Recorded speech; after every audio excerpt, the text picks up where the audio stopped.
Monster Hunter World was a game that caught the entire gaming industry by surprise and reached a level of success that nobody, not even Capcom, was expecting. With over 23 million sales and an overwhelmingly positive response from the community, this single title managed to turn a once very niche franchise into a globally known series. Monster Hunter games were always a hidden gem ready to be discovered. Its gameplay loop, its design, combat and theme were an obscure relic from very early on. But even though its sales were never lackluster, its presence in the Western market in particular was also very insignificant. Despite all its qualities, there were a lot of aspects that prevented this amazing IP from reaching the masses. The outdated graphics, the 1-year delay for the global launch of each title, archaic gameplay elements, clunky features, and the fact that it was exclusive to a single console, one that was more prevalent in Japan mind you, all of this kept Monster Hunter away from the highlight that it deserves. And all of that changed with the release of World. Not only it is present on multiple, more globally distributed platforms, its graphical fidelity was increased to an impressive degree, and a lot of its mechanics were streamlined to improve the player's experience and to ease new people engaging with the series for the first time. The combat is better than ever, the maps are immersive and vast, and most of its changes made World not only an excellent starting point for newcomers, but to many, it also made World the best Monster Hunter game of all time. But of course, nothing is perfect, and this is no exception. Even though the 5th generation improved the series in many parameters, some of those changes, however, fell a little bit flat, and today we will talk about one of those blunders, one in particular that might initially seem as a simple annoyance, but that in reality it has a much larger effect on the game that many people might not see as easily. Everyone that has ever played World, especially people that are older fans of the franchise, are very much aware of the weapon design issue, or lack thereof, that plagued both the base game and its expansion Iceborn. The commonly named slap-on designs, which essentially represent weapons that are mostly metal or bone variants, with some additional pieces here and there of the monster they are supposed to be part of. The result is many weapons possessing the same shape, the same materials, with almost nothing significant to aesthetically distinguish them from each other. This issue is so bad in fact, that not only they changed already existing designs of older monsters and turned them into objectively inferior versions, but also a major portion of brand new monsters barely got any new designs. Kuluyaku, Dodogama, Paolumu, Valazak, Great Gyros, Biotoros, Tobikadachi, Great Jagras, Tiziaku, Girotodos, Bambaro, Puke. The number of half-assed designs across all 14 weapon types is absolutely insane, with the most notorious and egregious examples being the Glevna's Greatsword, Nargacuga's Dual Blades, and literally all Xeno'jiiva gear. You know, the final boss of the base game? For players that started their Monster Hunter journey with World, this issue is an understandable one, but it may feel more like a bummer or nuisance rather than a serious problem. In reality though, this means a lot more than you think, and it may even affect the upcoming 6th generation title Monster Hunter Wilds. Here's how. For one, and this may be the easiest argument to use in these discussions, changing the way weapons are designed is always a very risky move, and if done ineptly, it is purely a net negative. The series exists for 20 years at this point, and World was the first time in these 2 decades that Capcom altered the way they craft their weaponry's look. In theory, what they were going for sounded like a decent idea. Each weapon would begin with this less elaborate style, and over the course of the game, their upgrades would gradually add more visual features until they would finally reach a completely unique design. That concept was never used before, but it does sound good on paper. It would enhance the sense of progression the player has throughout the playthrough. It would continuously keep the person engaged, since every other upgrade or so, the weapons would change their appearance, having a constant feeling of surprise and discovery. And in very few occasions, they achieve that quite well. But here's the problem. This method, for it to work, requires the beginning of the process to be substantially different from its end, because the essence, the core purpose of this feature, is for the player to see and be able to show its progression through the gear they use, and the more drastic the change between designs is, the more satisfactory is that sensation. World unfortunately didn't do that on 90% of cases. They did change, yes, multiple times in some examples, but the end product was not all that different from how the weapon initially started as.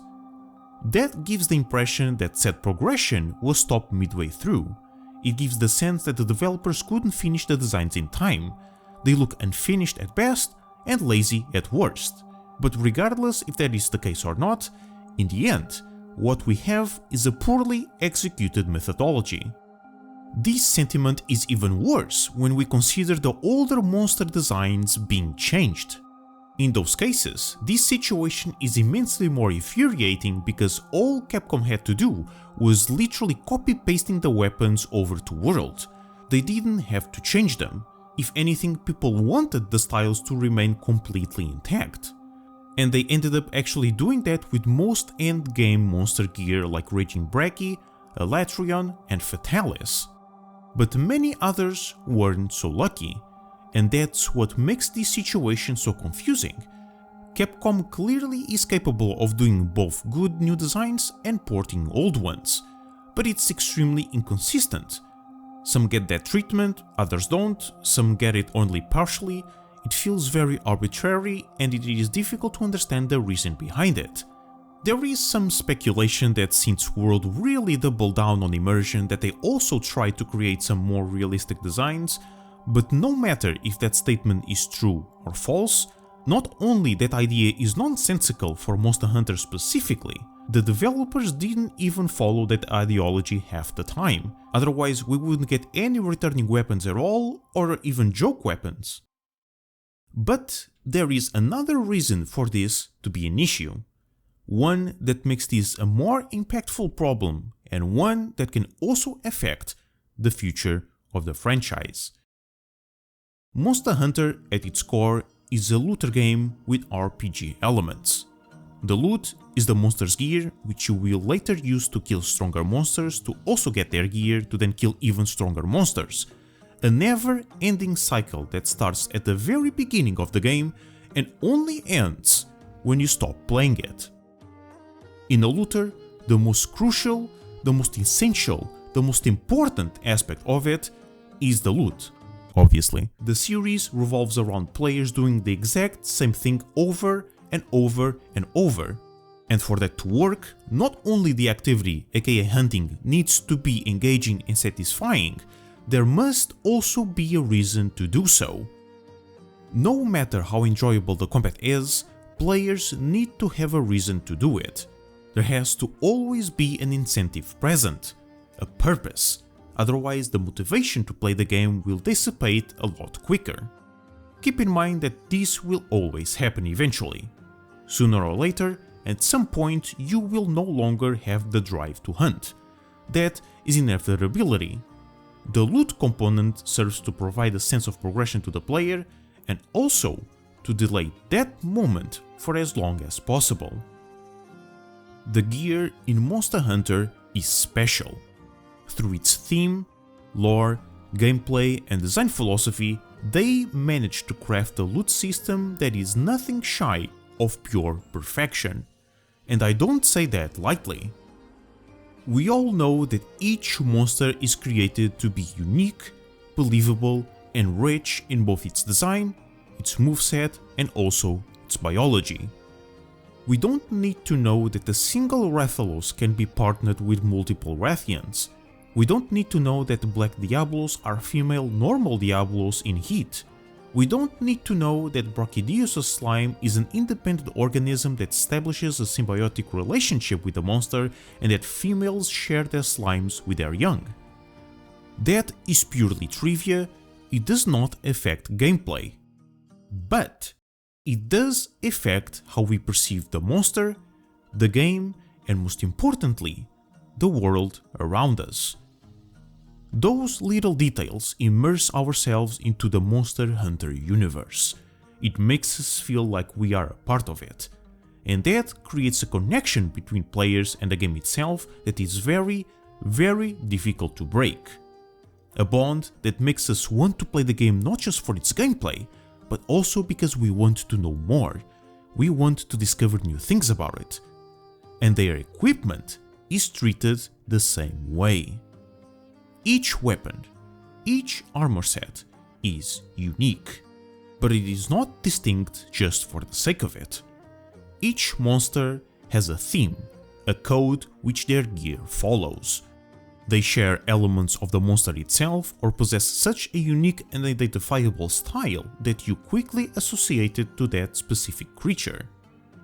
Barroth's weapons contain its iconic ridge structure of its upper cranium as well as the same coloration and texture. Rajang's armor is a stylized representation of Sun Wukong from Chinese mythology, with its weapons being crude and blunt. Kushala Daora's gear has the same metallic structure and pigmentation as the animal itself. Yes, Kushala's skin is literally made of metal, possessing references to ancient Greek and Egyptian culture, and their weapons follow a pattern of being shaped in the form of a real-life animal. This matters. Their uniqueness is not solely for the game's progression. They don't look different from each other just to look cool.